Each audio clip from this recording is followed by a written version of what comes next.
Hi, welcome back, everybody. We are plowing through the afternoon. Unintended. As it were.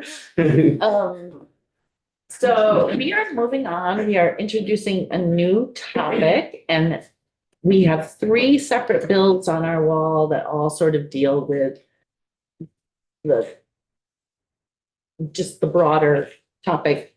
So I thought we should have a walkthrough of all of them. So we're going to start with Jen Carby, who is going to walk us through H814. And as I told the committee, that we'll just go through these bills and then we're going to get a little education on the topic, but we will be coming back to this next week. Good afternoon, Jen Carby from the Office of Legislative Counsel. So we're going to look at H814, and I don't know how much detail you want to get into. It was a 27-page bill. Yes. Oh, yeah, really. Maybe just like We'll do some, and there may be some that I go into more detail for terminology and otherwise, and some I may try to summarize a little bit. And the lead sponsor is here if we have specific questions. And I don't know if you want, I don't know if you want an overview or anything, or you just want to look at what's that, and then we'll get an overview of. So H814 is an act relating to neurological rights and use of artificial intelligence technology in health and human services.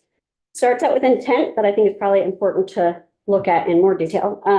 So it says that it is the intent of the General Assembly to protect human rights, promote equity, increase efficiency, enhance accessibility, create transparency, and guarantee accountability in healthcare and human services through the ethical and responsible use of artificial intelligence technology. 2 is maximize the benefits and minimize the risks of using artificial intelligence in healthcare and human services. 3, promote the ethical and responsible use of augmented intelligence in service delivery, coverage determinations, and access to healthcare and human services. 4, prevent harm from the use of augmented and other artificial intelligence in healthcare and human services. 5, improve the experience of patients, providers, and payers through the use of augmented and other artificial intelligence. And 6, improve quality of care, drive positive health outcomes, and cultivate population health through the use of augmented and other artificial intelligence. That's sort of the overarching intent around the bill. Section 2 adds a new chapter in Title 18, Chapter 42C, on neurological rights. And it starts by the state recognizing each individual has a right to mental and neural data privacy, freedom of thought, cognitive liberty, to change their decision regarding neurotechnology, and the right to determine by what means they change the decision, be afforded protection from neurotechnological interventions of the mind and unauthorized access to or manipulation of an individual's brain activity, and be afforded protection from unauthorized neurotechnological alterations in mental functions critical to personality. It creates definitions. I don't know how much you want to look at what they all are, but they, as far as terminology, we've got brain-computer interface, conscious decision-making, consciousness bypass, neural data, neurotechnology, and written informed consent. Section 1893 has a general, except with limited exceptions, general prohibition on collecting or recording an individual's neural data gathered from a brain-computer interface or sharing that data that is gained from a brain-computer interface. It prohibits anyone from collecting or recording someone's neural data gathered from a brain-computer interface unless the person provides written notice explaining how the data will be used and then gets written informed consent from the individual. Similar language around consent to share. A person shall not share with a third party an individual's neural data gathered from a brain-computer interface unless they provide a written request to the individual to share their neural data and gives the purposes and who it will be shared with, and then gets written informed consent.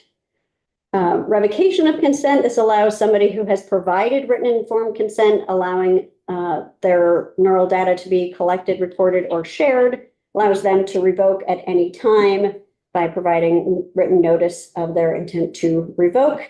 And it specifies that the revocation of consent notice must be as easy or easier for the individual to provide as compared to the requirements for initially providing consent. So it has to be at least as easy to withdraw consent as it was to provide consent. And then it gives some directions to what the person who receives the written notice of revocation of consent has to do. They have to destroy all of the records of neural data, the individual's neural data, within 10 days after receiving notice. And then if it's revocation of consent to share, they must immediately stop sharing and also let everybody who they'd shared the neural data with know that the consent has been revoked. And then we have consciousness bypass limitations. This is heavy. I just read about this. I mean, I have no idea. I know. What this brain-computer interface. We have a witness down. coming on after this to Okay. talk about it. Holy Right moly. now, you're looking at what the bill Yeah. was, and then you're gonna hear. Our witness today is gonna cover this part of the Okay. bill first, all the brain interface and neural data stuff. So is this happening now? Yes, they're gonna talk about it soon. I don't know, we can go back up to the, Let's. Yeah. No, let's go back to it. I mean, Yeah. that's why I searched it. It's like, what? we have consciousness bypass limitations. Again, we've got specific consent is required. So a person cannot allow a brain-computer interface that it manufactures to be used to bypass an individual's conscious decision-making unless the individual provides written informed consent. And it talks about specific written consent, meaning written consent for each and every category of action performed by the brain-computer interface. Somebody receiving written informed consent has to keep a record of that. And it specifies that consent obtained by using a consciousness bypass is not informed consent. Then it goes into revoking consent. Again, somebody who has provided specific written informed consent, allowing the brain-computer interface to be used to bypass their conscious decision-making, has the right to revoke that consent at any time. Again, it must be as easy or easier to withdraw the consent as it was to provide the consent. And this specifies that an individual's agent, guardian, or surrogate can also revoke consent on the individual's behalf. We have some penalty and enforcement language saying that a violation of this chapter is an unfair or deceptive act or practice in commerce. So as a violation of Vermont's Consumer Protection Act, the violations are subject to a civil penalty of not more than $10,000 per violation, and gives the Attorney General's office the same authority as they have under the Consumer Protection Act, and consumers the same rights and remedies as well. And if we proceed with this bill, we may want to talk to the Attorney General's office about this language and just, they spent a lot of time with them on 583 on consumer protection stuff. I think they may have a slightly different way they would like to say that. I'm taking note for witnesses to have on our list, so thank you. Section 3 adds a new chapter in Title 18 on artificial intelligence in healthcare. Starts out with some general provisions and starting there with definitions. And I do just want to pause on the artificial intelligence definition. That means a machine-based system that makes predictions, recommendations, or decisions influencing real or virtual environments. And I also just want to flag there are a lot of bills moving through the building in various committees dealing with artificial intelligence. So we will want to be sure that we are coming out with sort of consistent definitions, even as the applications may change in the specific context, but to try to be sure that the state is using a single definition of artificial intelligence. Go ahead, Brian. Your comment just made me write down as a potential witness, the Division of Artificial Intelligence in the digital services. Is there any other witness you can think of that might speak to this, like another ledge counsel, like? I mean, I think that various of us are working on it Okay. together. Rick Sagel works on it in the Commerce committees. Katie's working on it. You'll hear from her next. So we're keeping in touch with Okay, each other on these. But yes, I just did a continuing legal education class on earlier this week with the Attorney General's office. Someone from ADS who does AI stuff was there and was very clear and very helpful. okay, so I'll put the Division of AI, thank you. Artificial intelligence technology is a computer system, application, or other product that uses or incorporates one or more forms of artificial intelligence, which I may just say AI for purposes of our walkthrough here. Confidential communication is defined. We're starting to get some of this into the context of interactions between a patient and a mental health, or an individual and a mental health provider. So I won't go through all the specifics of that, but just so you know. Covered entity generative AI is an AI technology system that is trained on data, is designed to simulate human conversation with a consumer through one or more of the following: text, audio, or visual communication, and that generates non-scripted outputs similar to outputs created by a human with limited or no human oversight. So that is generative artificial intelligence. Got definitions of healthcare provider and healthcare plan that use definitions in federal HIPAA laws. Individually identifiable health information. We've got mental health chatbot is an AI technology that uses generative AI to engage in interactive conversations with a user of the mental health chatbot, similar to the confidential communications that an individual would have with a licensed mental health provider, and a supplier represents or a reasonable person would believe can or will provide psychotherapy or help a user manage or treat mental health conditions. And then it specifies that a mental health chatbot does not include AI technology that only provides scripted outputs or pre-written output, like a guided meditation or mindfulness exercises, or that analyzes an individual's input for the purpose of connecting the individual with a human mental health provider. We have a long definition of mental health providers. These are a lot of different licensed provider types. For some of them, like physician, is a physician specifically engaged in the practice of psychotherapy. An APRN is one who specializes in psychiatric or mental health nursing. And a physician assistant is someone who specializes in psychiatric or mental health care. I think the rest of them are more self-explanatory by their license type: psychologist, social worker, alcohol and drug abuse counselor, clinical mental health counselor, marriage and family therapist, and psychoanalyst.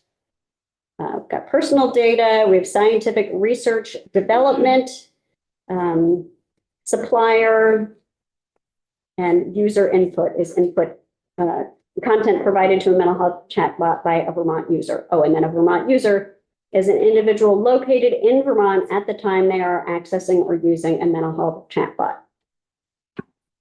So we have notice of use of generative AI. So except as provided in subsection B, any healthcare provider using generative AI to generate written or verbal patient communications relating to patient clinical information must ensure that the communications include both of the following. First, a disclaimer indicating to the patient that the communication was generated by generative AI. And it talks about what that looks like for written communications, audio communications, video communications.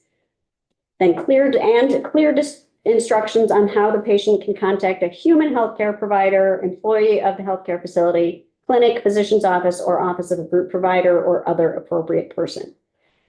And so the exception is if a communication is generated by generative AI, but it's read and reviewed by a licensed human healthcare provider, then those disclaimer requirements do not apply. And in addition to enforcement authority, you'll see next, a violation of this section by a licensed healthcare provider is subject to the jurisdiction of Office of Professional Regulation or Board of Medical Practice as applicable. Violations, this allows the Attorney General to impose an administrative penalty of not more than $2,500 for each violation of the chapter. And in addition, the Attorney General can file an action in Superior Court with the same authority to investigate and obtain remedies as if those were under the Consumer Protection Act. And each violation is a separate violation that the Attorney General can obtain relief for. That was all subchapter 1. Subchapter 2 is artificial intelligence applications relating specifically to mental health.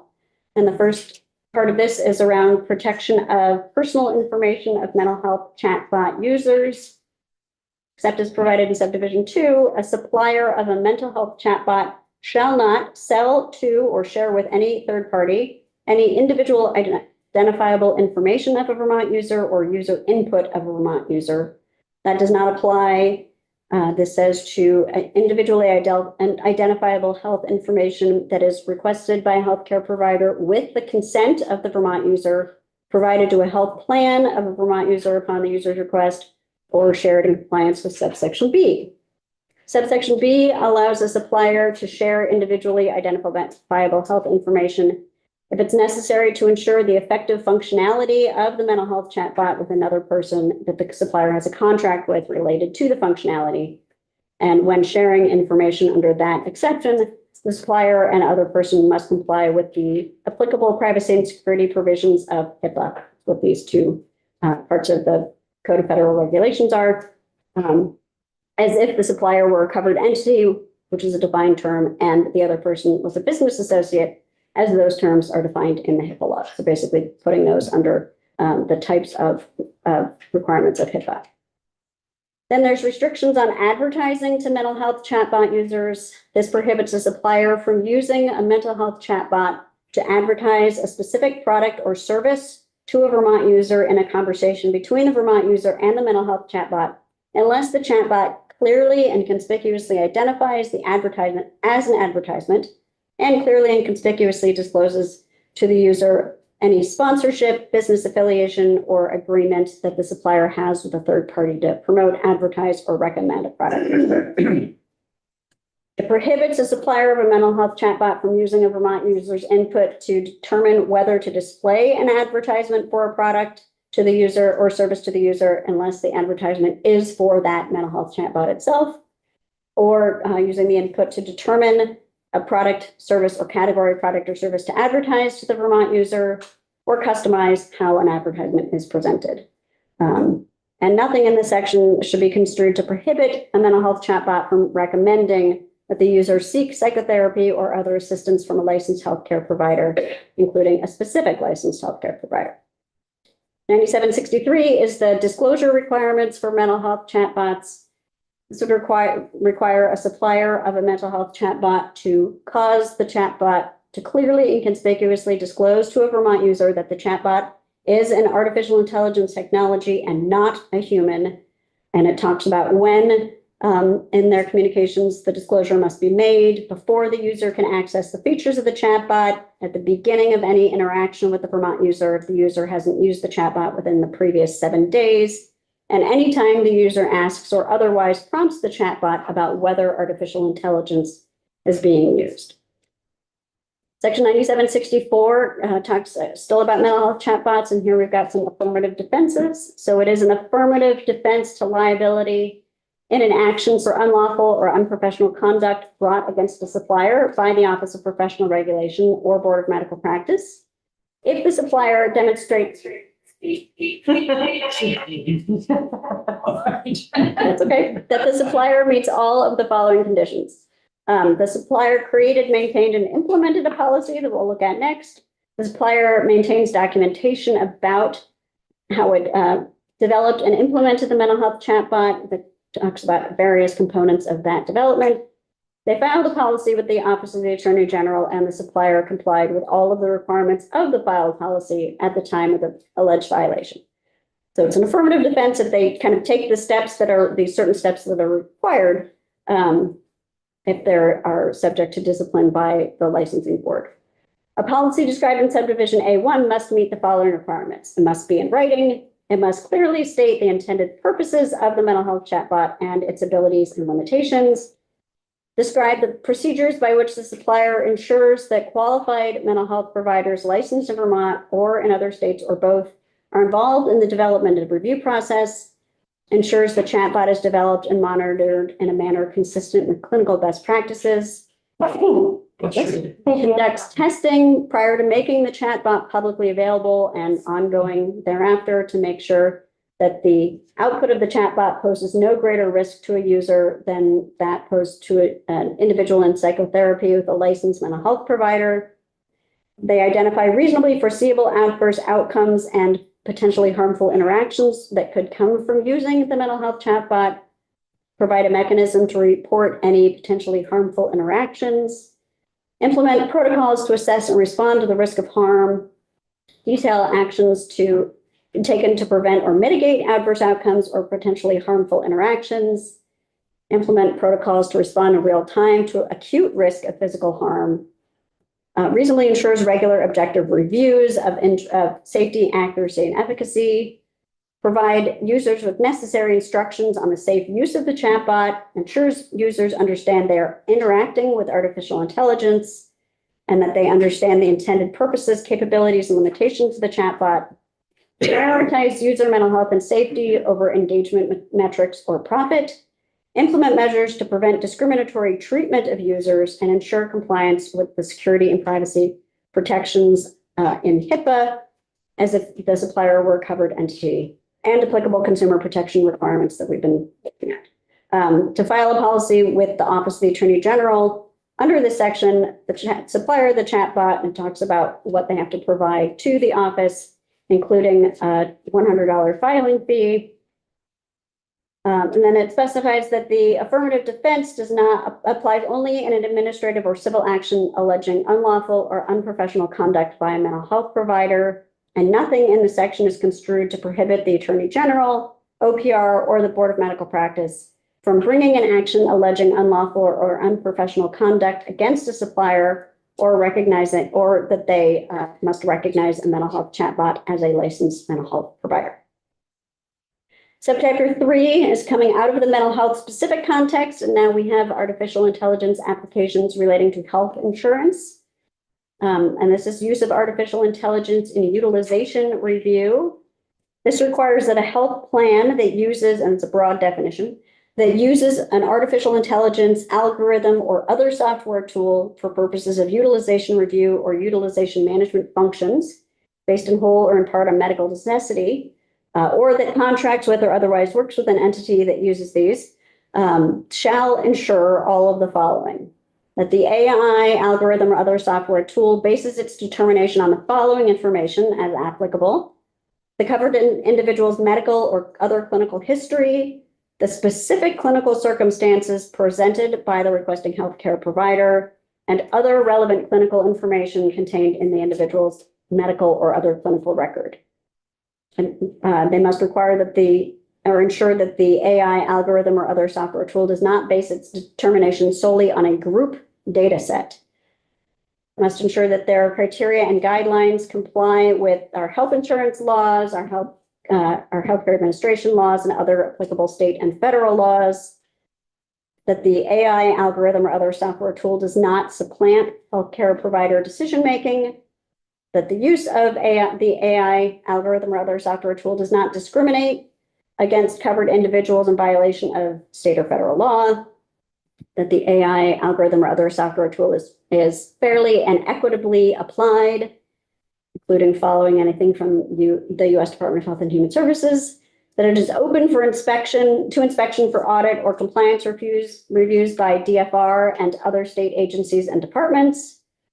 That disclosures pertaining to the use and oversight are contained in the health plan's written policies and procedures to the extent required by DFR. That the tool's performance, use, and outcomes are periodically reviewed and revised to maximize accuracy and reliability. That patient data is not used beyond its intended and stated purpose, consistent with this chapter and, the previous chapter, which is on healthcare data privacy, and with the security and privacy protections of HIPAA, and that the tool does not directly or indirectly cause harm to the covered individual.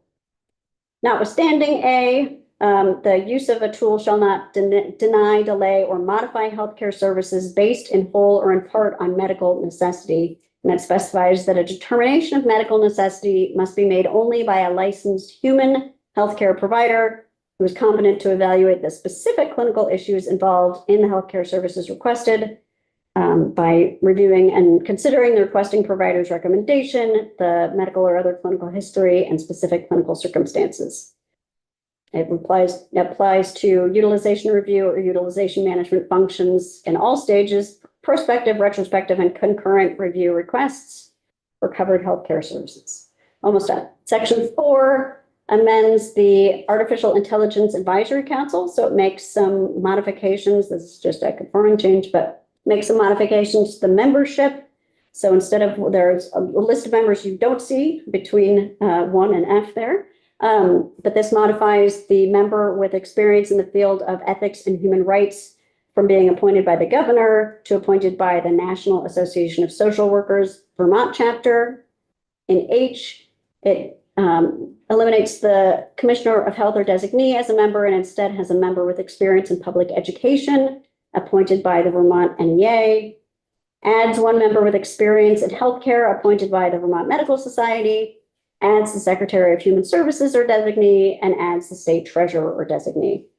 It also extends the lifetime of this council, which is currently scheduled to sunset in June of 2027 for an additional 3 years until June 30th of 2030. Section 5 requires a report. It directs the Artificial Intelligence Advisory Council, that last one we looked at, in coordination with the Director of the Division of Artificial Intelligence, that's in the Agency of Digital Services, to review guidelines and recommendations from the American Medical Association, National Association of Social Workers, National Education Association, and other relevant professional organizations regarding the use of AI in healthcare, human services, education, public participation, and public finance.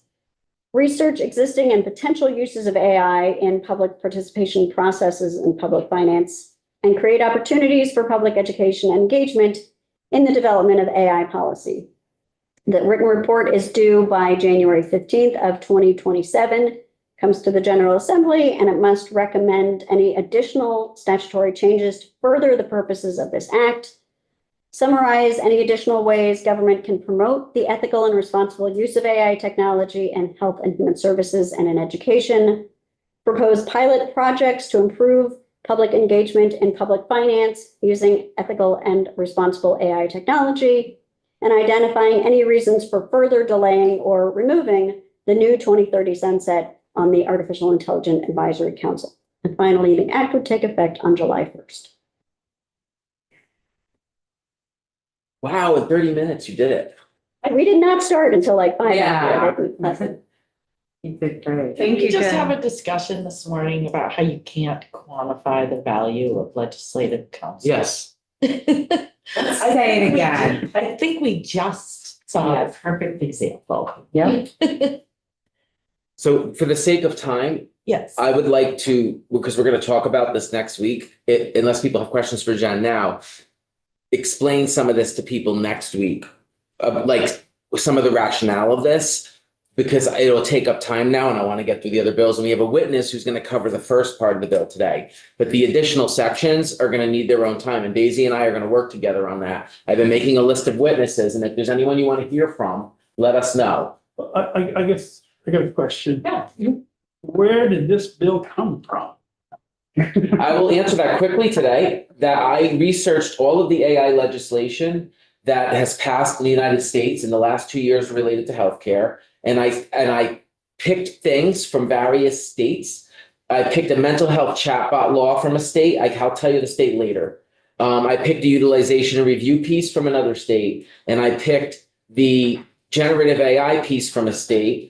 The neurological rights piece I created myself, and I talked with the group you're going to hear from today.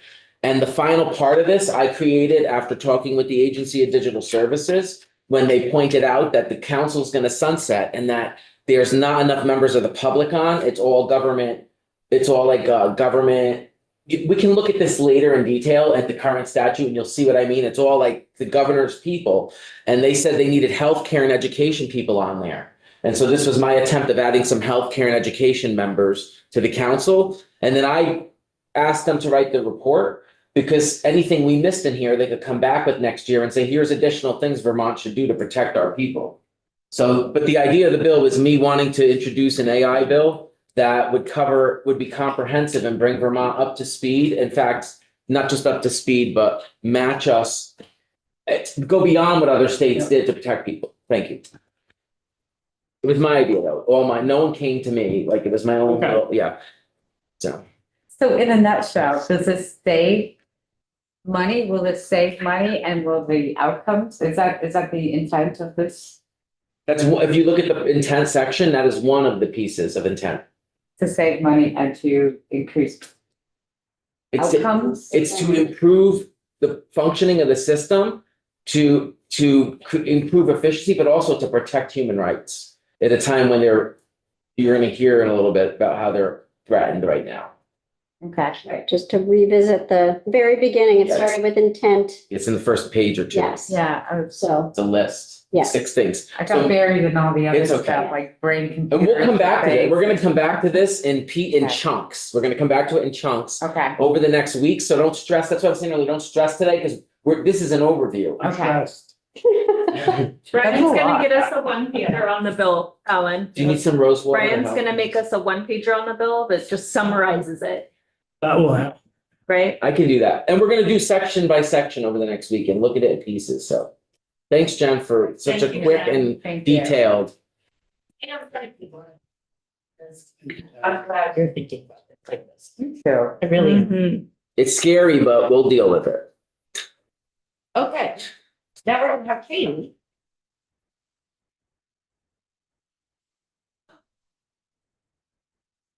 Katie's gonna walk us through two bills. Jen's gonna get even put her Good. unmute herself. I feel better. I always have my volume on silent and I just came from a Zoom meeting and I had it all the way up, so. It's okay. We needed some coffee. Okay. Well, good afternoon. Katie McLean, Office of Legislative Counsel. So, you have two bills, this afternoon that both address AI and, the provision of mental health care.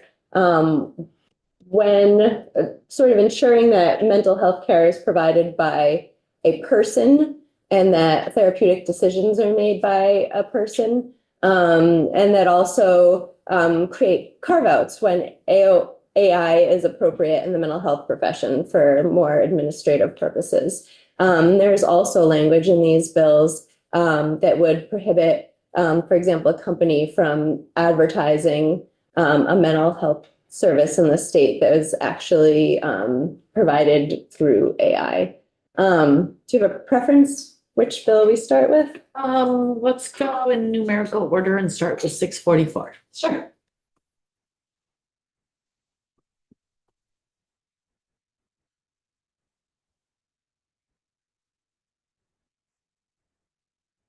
Okay, here we are.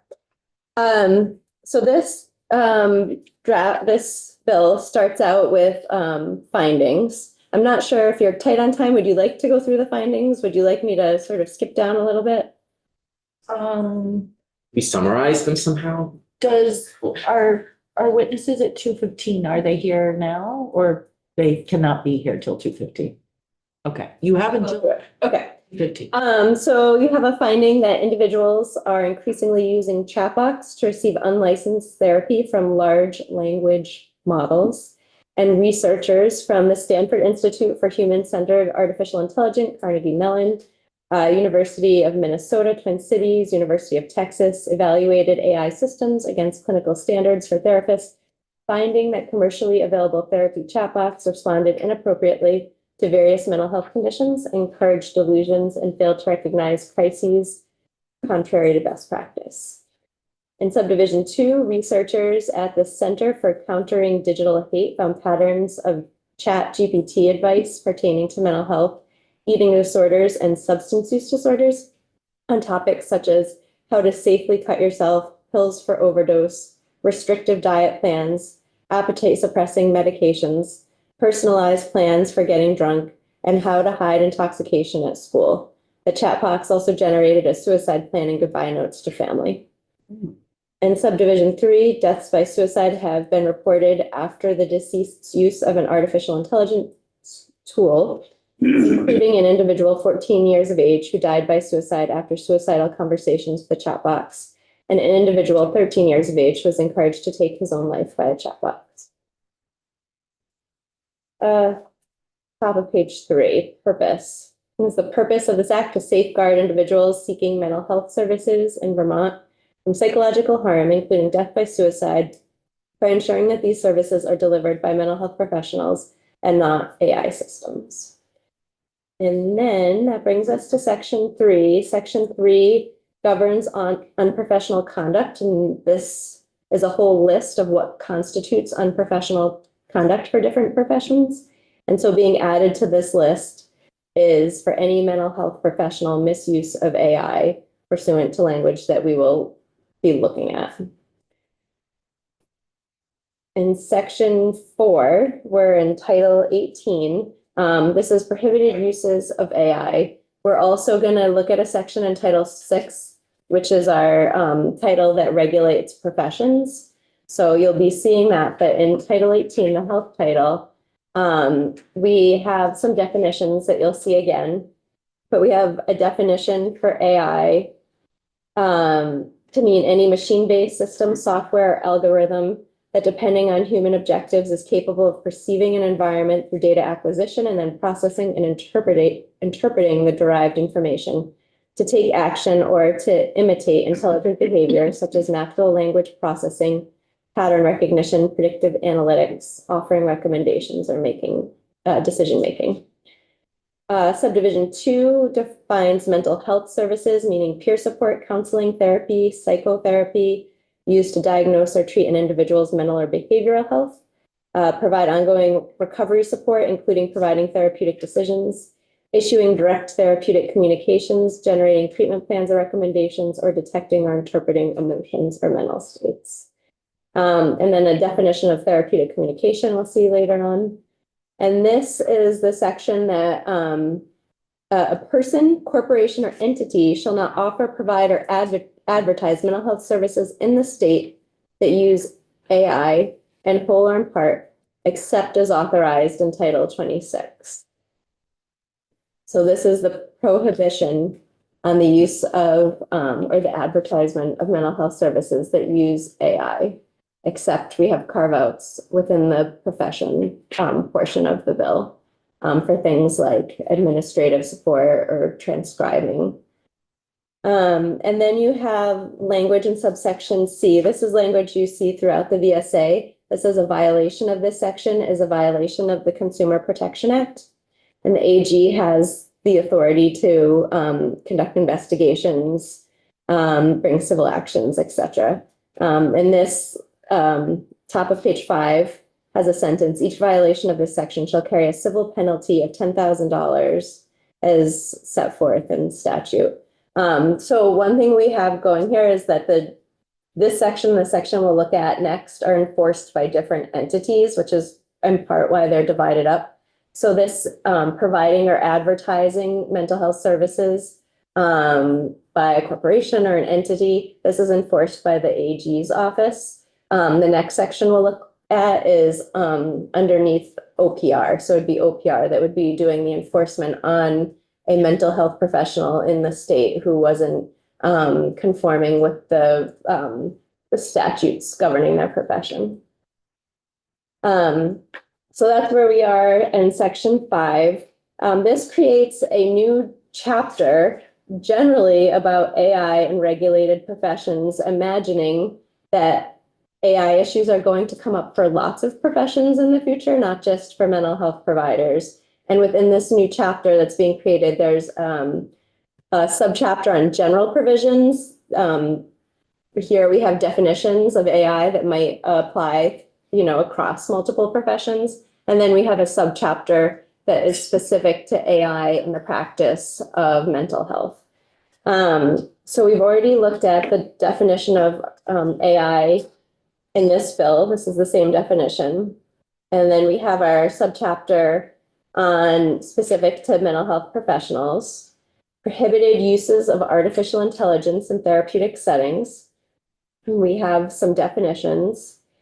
First, we have a definition of administrative support, which is important because this is what would be allowed. It means a task other than a therapeutic communication that is performed to assist a mental health professional in the professional's delivery of mental health services, such as managing appointment scheduling and reminders, processing billing and insurance claims, drafting general communications related to practice logistics, preparing and maintaining clinical records, including notes from patients or client sessions, analyzing de-identified data to track patient or client progress or identify trends, and identifying and organizing external resources or referrals for patient or client use. We have a definition of consent to mean explicit affirmative act by an individual that unambiguously communicates in writing, voluntary, informed, revocable agreement. And then we have a list of who we mean by a mental health professional. It's very inclusive. So individuals who are licensed, certified, or rostered as physicians, APRNs, and specializing in psychiatric mental health care, psychologists, peer support providers that are certified. The bill that you worked on last year, 2 years ago. We had the conversation about them this year, but this is different. This Okay. isn't the emergency service providers. you're right, We had to have a new definition. I know, right?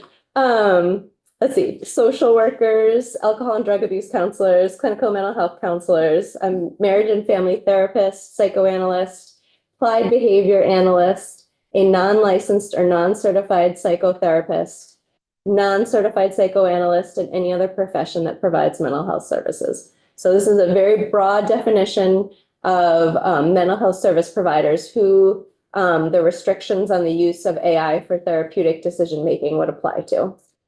A definition of mental health services that I think nearly tracks the definition we've already been over.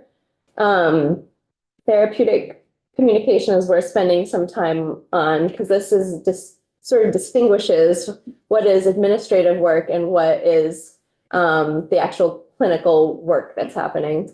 A written, verbal, or nonverbal interaction conducted in a professional therapeutic setting intended to diagnose or treat any type of mental or behavioral health concern, provide ongoing recovery support, or provide any advice related to diagnosis, treatment, or recovery, such as engaging in direct interactions with clients or patients for the purpose of understanding or reflecting their thoughts, emotions, or experiences, providing guidance, therapeutic strategies, or interventions designed to achieve mental health outcomes, offering emotional support, reassurance, or empathy in response to emotional or psychological distress, collaborating with a patient or client to develop or modify treatment plans or therapeutic goals, and delivering feedback intended to promote growth or address mental health conditions.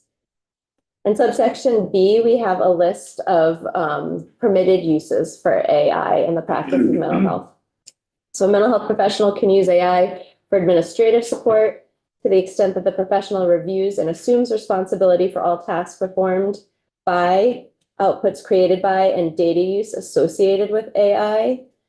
In subdivision 2, if that professional uses AI for transcription and recording, the mental health professional first has to inform the patient or client, or if a minor, the person's legal guardian, in writing, the specific purpose for which AI is being used, and that any transcription or recording performed by AI shall be subject to the disclosure prohibitions in C, and then obtain consent from the patient or the parent or guardian.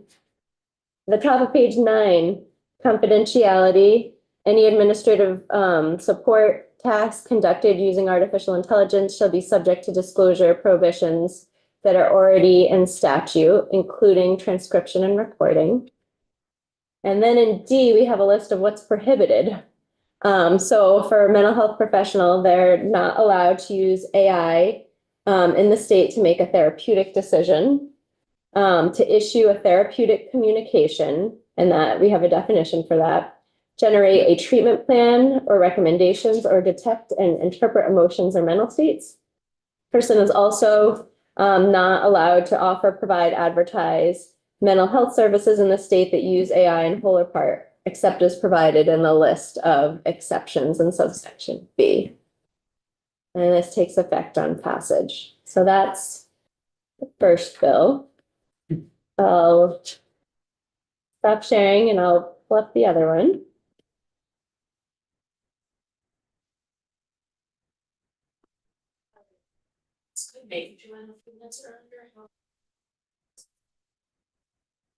It's still This 8 one's pages. pretty similar, correct? Yeah, 2:00. Okay, so 10 minutes? Okay. Yeah. Okay. So this is 816. This bill doesn't have a finding section. It has a purpose section to ensure therapeutic judgment, clinical decision-making, and therapeutic communication remain the responsibility of qualified mental health professionals. They're not delegated to AI systems, respecting individual choice in selecting mental health services, including community, peer, faith-based options. allowing the responsible use of AI for admin, operational documentation, and quality improvement functions to support access, efficiency, and innovation to mental health services. Section 2 is the same language we've already looked at with regard to the list of unprofessional conduct. Section 3 also creates language in Title 18 about prohibited uses of artificial intelligence. We have a definition of artificial intelligence that is a little bit different from the definition we last looked at, in part that it includes generative artificial intelligence and includes a definition for generative AI. We have definitions for mental health services, therapeutic communications, and then we have this similar language that a person, corporation, or other entity shall not offer, provide, or advertise mental health services in the state that represent AI as providing therapeutic judgment, diagnosis, treatment, therapeutic communication. Nothing in this subsection shall prohibit the use or disclosure of AI for administrative, documentation, operational, or quality improvement purposes when the mental health professional retains clinical responsibility pursuant to their clinical responsibilities in Title 26. Same language around enforcement by the AG's office. No language about the civil penalty. In Section 4, this also creates the same new chapter structure that is in the previous bill, Title 26. So in subchapter 1, we have general provisions, which again is definitions at this point. And these definitions track the definitions that are in an earlier section of the bill. Subchapter 2 pertains specifically to mental health professionals. We have a definition section. Whereas in the last bill, some of the different types of support that AI could be provided were all kind of consolidated in one definition. We have some different types of supports that AI could offer. There's administrative support and supplementary support, and those are broken out in this definition section. There's a definition of clinical responsibility, consent. The mental health professional piece is also broad, like in the previous bill that we just looked at. What is this? Sectors exempted in E. So we have this references some exemptions that we'll be looking at. Definitions of peer support and religious counseling are not in the previous bill. Similarly, supplementary support isn't in the previous bill. Therapeutic communication means a written or spoken interaction intended to diagnose or treat any type of mental or behavioral health concern, provide ongoing recovery support, or provide any advice related to diagnosis, treatment, or recovery. And then we have a section on permitted uses. A mental health professional may use AI for admin support, supplementary support, and operational or quality improvement functions, provided the professional retains clinical responsibility. Permitted uses include scheduling, billing, coding, and claims processing, transcription and documentation support with patient or client consent, preparation and maintenance of clinical records, the identified data analysis for quality improvement and workforce and capacity planning. We have similar language under this confidentiality and consent that any support tasks that AI is doing, including transcription and recording, are subject to existing health privacy protection laws, and that consent by a patient or client is required when an AI recording or transcribing tool is being used. Prohibited uses. Mental health professional can't use AI to make therapeutic decisions, directly interact with clients, generate treatment plans, or detect emotions or mental states, or offer, provide, or advertise mental health services that represent artificial intelligence by providing therapeutic judgment, diagnosis, treatment, therapeutic communication. This is a difference from the two bills. Nothing in this subsection shall prohibit a mental health professional from disclosing or describing the mental health professional's use of AI for admin support or supplementary support purposes to a prospective current or former client. And then we have a list of exemptions that this would not apply to religious counseling, peer support that's not provided by somebody who's certified, and then generalized educational and self-help resources that don't purport to offer mental health services. And this also takes effect on passage. Thank you. You're welcome. Before I move out of this seat, if it's okay. Yeah. To the extent it's helpful, I put together a comparison of the two bills. Ask about this. I was gonna ask about this. Oh, good. I was gonna ask if you could tell us the differences between Yeah. them. Perfect. Yeah, I had to put it in writing. I had to see it. So if you would like, I could share this with Tasha so That'd you be can great. take Please. a look at We can it. study it over the weekend and come back to it next week. That's great. It A lot of work. is. Oh, you're welcome. I was gonna ask for the other one to be compared at some point too, but this is a good start. Can I quickly, well, I'll wait till you begin. No, I will stop sharing this and I'll send it to Tasha. Thank you for that. Thank you. Yes. Yes, it's good. I think in terms of like broad crosswalk, I have something too that I can share, but I think my observation is that the intent of the last bill we saw is mine, and my intent is to really preserve the clinical authority while also allowing the use of AI in order to create operational efficiencies, which is what we already know clinicians are doing. And I don't want to prohibit that because I think that's how we make, we reduce the burden on healthcare providers, we make healthcare cheaper, is we allow them to lean into technologies that facilitate easier billing, blah, blah, blah. But we still want to protect people, like the other bill has those great findings that kind of articulates why we need the bill. And so I think the first bill is a lot narrower and targeted and a lot more about harm reduction in my observation. And I think my bill is much more about preserving clinical authority. Well, that's the line I'm trying to walk anyway. And there are other things I think in terms of the administrative uses. When you look at Katie's comparison, I think there's a little bit of a difference in terms of the strength of the consent and confidentiality language. And then, Would you share that with Tasha? So she can. yeah, I'll share my write-up with Tasha. Brian.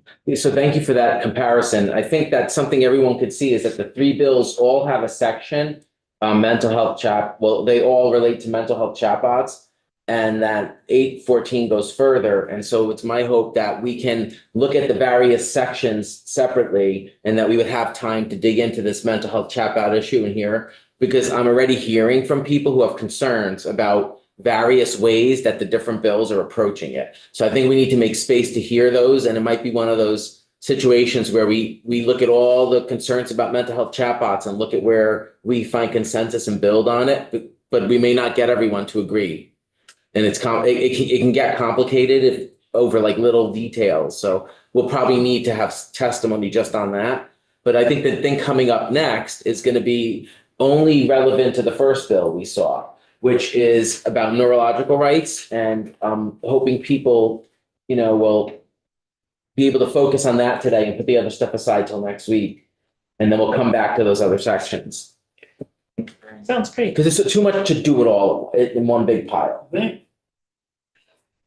without AI. So, Without AI, I'm ready. Thank you, Katie. thank you. You're welcome. Thank you, Jen, too. Thank you both. Well, thank you much. Great. Out here yet? Let's take